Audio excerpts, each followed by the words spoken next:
Now you mentioned that you like investing in three sectors: education, healthcare, and financial services. Why those three? So let me go through each one. So healthcare, the reason I love it is because I think, so there's a macroeconomic reason, which is obvious, which is trillions of dollars of cost spiraling out of control. It's something that will literally bankrupt the United States and most of the Western world if we don't fix. And what we need to fix is correlating investment to outcomes and creating a cycle where the incentives aren't to, crack your body open and to do a bunch of random procedures, but to do all of the stuff upstream that actually allows you to live a healthy life. And to me, there's a lot of really clever things that software and hardware and products can do to do that. And so I like healthcare because I just think that you can save so many people's lives by doing interesting things. So I'll give you an example. So many people today don't even get a basic blood test. Right. Irrelevant where you live, Western world, developing world, third world, it just doesn't matter. But most of the major maladies of the world can be detected and fixed if you just had that. Now, the problem is you probably get a blood test once a year and it costs $1,000 and you go to a lab and you sit there with a bunch of other people and it's impersonal, it's kind of antiseptic and you don't like it. And so we're building this product that basically decomposes this $1 million machine down to a $100 machine that works off of your cell phone camera chip sensor. The same thing that you use to take pictures. Very cool. The reason why that's transformational is now you reduce the cost to dollars and individuals can do it in their bathroom or their home. And now all of a sudden you start to change the incentives for people to care about their own body and to understand their own body, and then they're empowered to actually do something. So that's why I like healthcare. Education, I think it's because policy is so fundamentally broken, we are letting down an entire generation. And the problem with that is that it'll create massive instability. So you're already seeing this now. People rioting in places like London a few years ago, Paris a few years ago, Spain a few months ago. When people rioted in the Arab Spring, that wasn't a political pushback. That was a socioeconomic pushback by all these young people who were like, we're frustrated, right? It was this like fruit vendor that immolated himself that started the whole thing. Right. And so when you think about that, a third of the world is under the age of 18 now. 1/3 of the population. Billions and billions of kids, young people who have all this potential. So how do you pay that off? By tricking them into forcing them to get into $150,000 worth of debt to go to school, to get a degree that maybe doesn't matter, where they can't get a job afterwards? No. Just so you can get reelected? I mean, that's terrible. Those are lies, right? And so I feel like if you can, for example, teach people how to code, which in my opinion is the most fundamentally obvious blue-collar job of the 21st century, it's just a great thing. And you replace, trillions of dollars of cost and debt with hundreds of dollars of opportunity. It's just like an obvious trade-off. And then financial services, I just think there are a lot of people with great ideas. And I think there are a lot of people, when empowered with capital, can do really good things. And I'm really interested in ways where you can redistribute capital.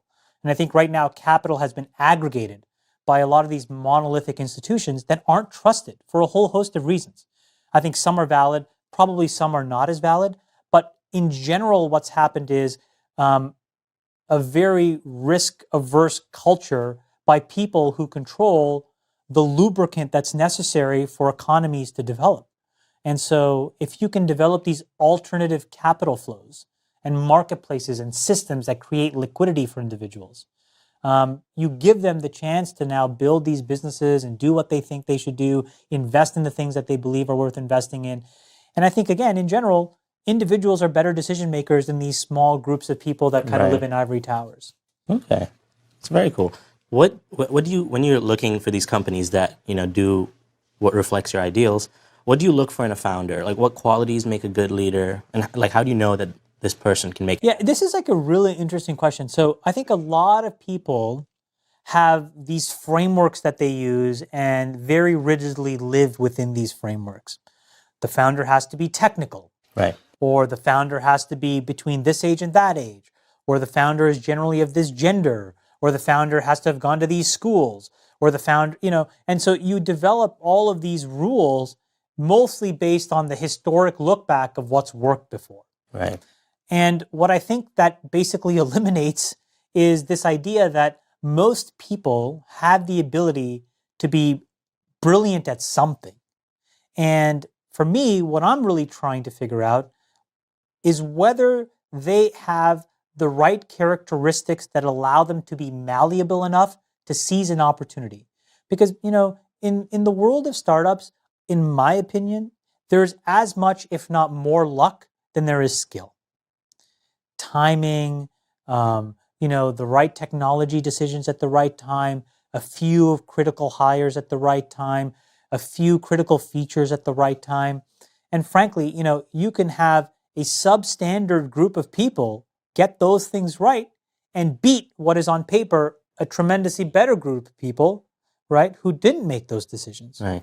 So what you're really trying to figure out, in my opinion, is how does their mind work? Are they scrappy enough? Are they listening? Are they cynical enough to push back? And those characteristics are hard to define. And I think they're manifested in wildly varying ways. What I'm trying to figure out is whether those things exist. And can I plant enough seeds where the intellectual curiosity of the person will guide the decision, as opposed to some great rhetoric that I may spew and then they just blindly run into a brick wall because that's what they think I told them to do. That's not important. Now, a lot of people out there think that, you need to have this revolutionary idea because there's so many ideas floating around now. Do you think founders need to have revolutionary ideas, or is it the execution of a normal idea? Listen, revolution starts in evolution. So you could have the biggest, craziest, audacious idea in the world, but unless you can put one foot in front of the other and make that first step, you're screwed, and none of it matters. And again, all it does is it may allow you to, wrap yourself in some really elegant rhetoric. Maybe it allows you to, be really followed on Twitter and appear at tech conference. None of that matters. All of that crap washes out in the end. Because if you suck, you suck. Right. And you may be articulate, but if you suck, it don't matter. And you'll be revealed to be a sham. What matters there is, again, it's just that ability to understand what that first specific set of things need to be, with that broader, bigger goal in mind. But if you can't put your first foot in front of the other, and what's amazing? Most people can't, because they get wrapped up in the rhetoric of the vision and the mission and all of this, grandiose, blobbity blying, Right. that they screw up, and they're their own worst enemies. I like revolution, like I like disruption, Right. but I'm skeptical that things start that way. I think things, let's just say ultimately 5 years from now, we look back and we think that there was a massive sea change politically in the Arab world because of the Arab Spring. That fruit vendor self-immolated because he was frustrated. Now, maybe he started a revolution, but that took courage to do what he Right. did. That's not right nor wrong, in my opinion. But my point is, that's an example of how a revolution started with, a small, or not a small thing. I mean, it was a big thing, but one thing that was tractable within him. And I think these broad-based kind of like, I don't know, gnarly expressions of like how all of these huge, crazy things can happen, they happen over many, many, many, many, many years. These are massive tectonic plates. It all boils down to one person doing one thing. And I think that for a lot of people, that's hard still. You sometimes like to take on a more hands-on role with the companies that you work with, or is that normal of an investor or a VC to do? I think it's probably atypical. That's sort of why we've constructed the space that we've constructed, which is to have a lot of these really interesting companies here very early on. And what it allows me to do is sort of transfer knowledge. I mean, look, right now, I've come out of sort of like, 12 years of operating some of the most interesting consumer businesses that have been built on the internet. And I've been a part of now 3 massively seminal, interesting products. Winamp, Aimon ICQ, Facebook. And so there's a body of knowledge there that's really relevant. But it's only relevant for a short period of time. 4 years from now, I'll be as dumb as any other VC. But in these next 3 or 4 years, I probably have some reasonable knowledge to transfer. And so the best thing that I can do is make sure I'm in a position to get that into as many people as possible. Because then at that point, what I'm hoping is then I'll be able to learn from them. Right. Because they'll really understand the rules of how the next 10 years will evolve. And then I'll be able to learn from them.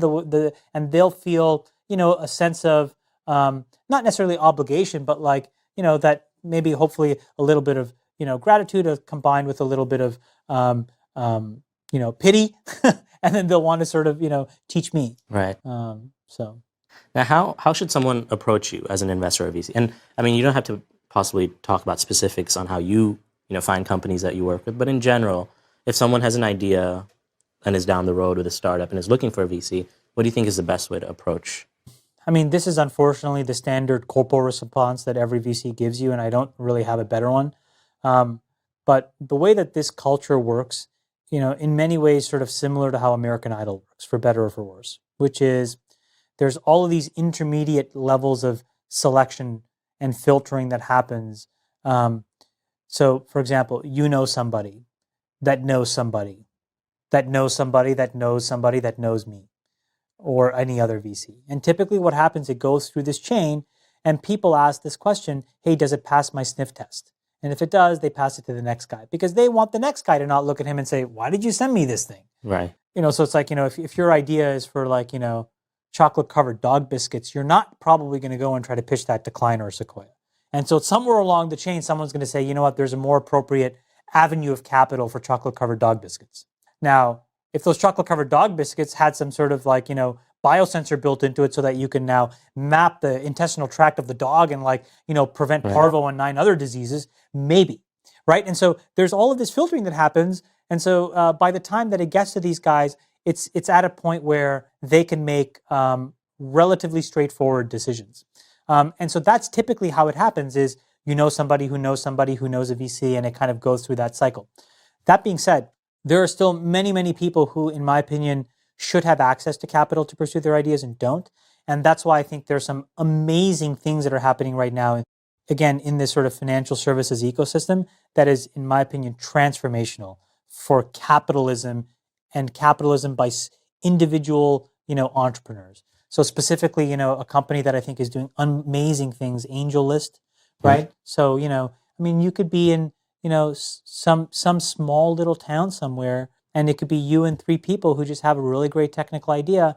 And if you can sort of explain that well, and you can start to sort of, put out a beta version of a product and, be out there in the ecosystem and have credibility, you could raise money there. So to me, that's amazing. So if I was an entrepreneur that didn't know anybody, I would first try to go this path of AngelList and try to build some technical credibility and product traction, and use that as a conduit to sort of get introduced to people via that chain. Okay.